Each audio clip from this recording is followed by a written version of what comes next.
You know me? I was born in 1951 in Chicago, Illinois. Since I was a child, I lived in two worlds.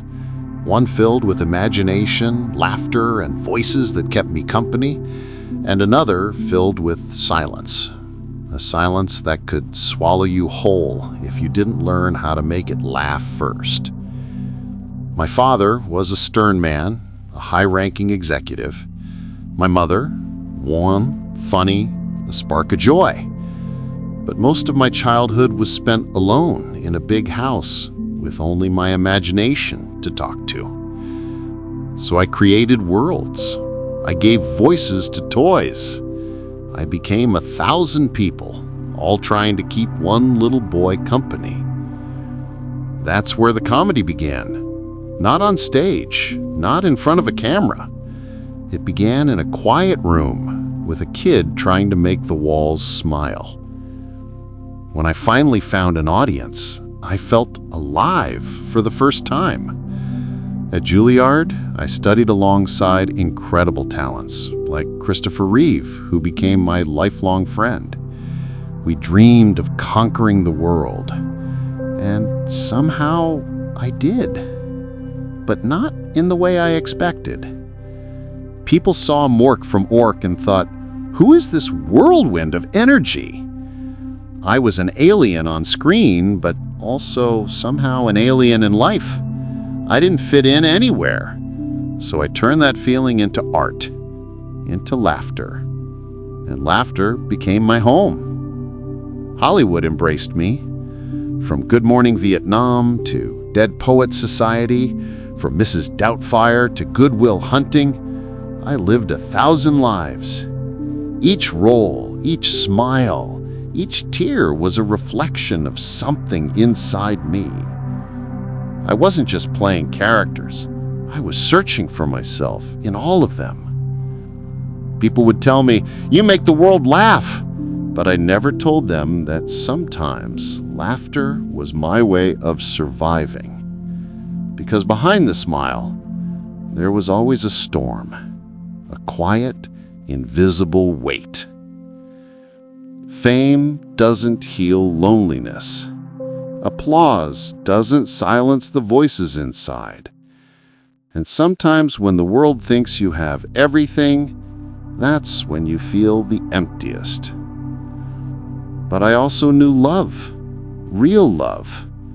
I had children who saw through the character to the man beneath, friends who held my hand through darkness, and fans who, without knowing it, gave me reasons to keep going. There were moments of pure magic, improvising scenes until everyone on set cried with laughter, hugging strangers after shows, feeling that rare connection, the spark when a joke lands, when someone forgets their pain, even for a second. That was my drug. That was my prayer.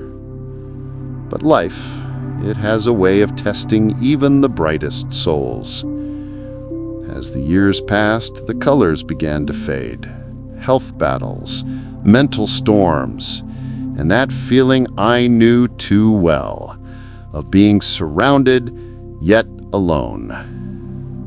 August 11th, 2014. The world woke up to a silence it wasn't ready for.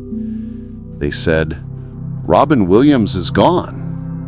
But the truth is, I never really left, because laughter doesn't die. It just echoes.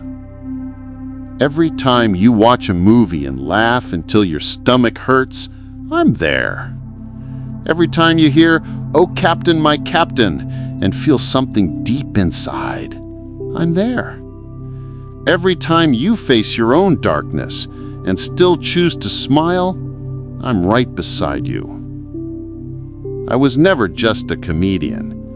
I was a listener, a dreamer, a believer in kindness. I wanted to make people feel seen. And if I did that, even for one person, then maybe I did what I was meant to do. Some call me a genius. Some call me the funniest man alive. But few knew that comedy was my way of saying, I love you. It was my gift to the world wrapped in laughter. So if you ever find yourself feeling small, broken, or unseen, remember, laughter is a light, and sometimes the people who shine it the brightest need it the most. I am not just the man who made you laugh. I am the man who wanted to remind you that you were never alone. I am Robin Williams.